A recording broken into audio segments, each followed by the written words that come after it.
ልንገርሽ በታሪካችን ለመጀመሪያ ጊዜ እኔና አንቺ ደብተር ይዘን የኳየር ደብተር ይዘን አሁን አርብ ቀን ፀሐይ ብትወጣ በስተምስራቅ በኩል ሲመሽባት ደግሞ በስተምዕራብ በኩል ብትሆን የሚለውን መዝሙር የመዳኔ ነገር የሚለውን የእግዚአብሔር ሥራ የሚለውን መዝሙር እንዘምራለን።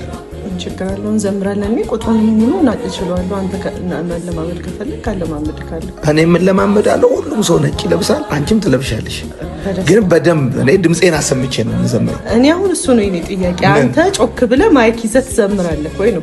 ለምን አልዘምርም? ዘምራለሁ። ድምጼን ከፍ አድርጌ ዘምራለሁ። እሰብካለሁ አይደለም ያልከው? ዘምራለሁ።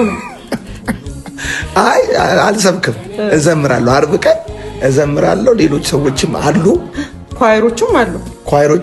እኔ እናንተ ግን በየግላችን ማይክ እንይዛለን፣ ድምጻችን ይሰማል። ለምን ማይክ እንይዛለን? አንድ ላይ ሆነን ከህዝቡ ጋር ድምጻችንን ከፍ አድርገን እንዘምራለን። አይ እኔ እኮ ህዝቡ ድምጽህን እንዲሰማ በዚህ አጋጣሚ ብዬ ነው። ከዚህ በፊት ይሄን መዝሙር እኮ ዘምረናል እኛ በሰርጋችን ዕለት። አንተ ኪቦርድ እየተጫወትክልኝ እኔ ዘምሬዋለሁ። እኔ ኪቦርድ እየተጫወትኩ እኮ ታዲያ። ስለዚህ አይከብድኝም። አይ አይከብድም፣ ወደ እንኳን አይከብድክም። ምን ያውን የፈለኩት ድምጽህን አሰምተህ መዘመርህን እዘምራለሁ።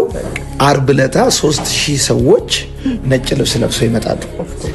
በነገራችን ላይ ይሄ መዝሙሩን ተለማምዳችሁ መምጣት ግዴታ ነው። ነጭ መልበስና መዝሙሩን ተለማምዳችሁ ትመጣላችሁ።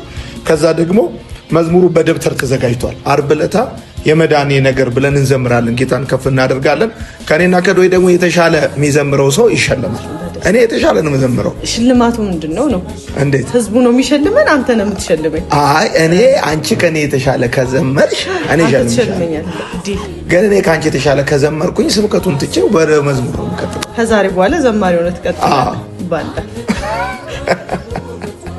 እሺ፣ ወዳቸዋለሁ። አርብ ዕለት እንዳትቀሩ። ነጭ ለብሰን ሁላችንም ከ11 ሰዓት ጀምሮ እግዚአብሔርን ከፍ እናደርገዋለን። ወዳቸዋለሁ።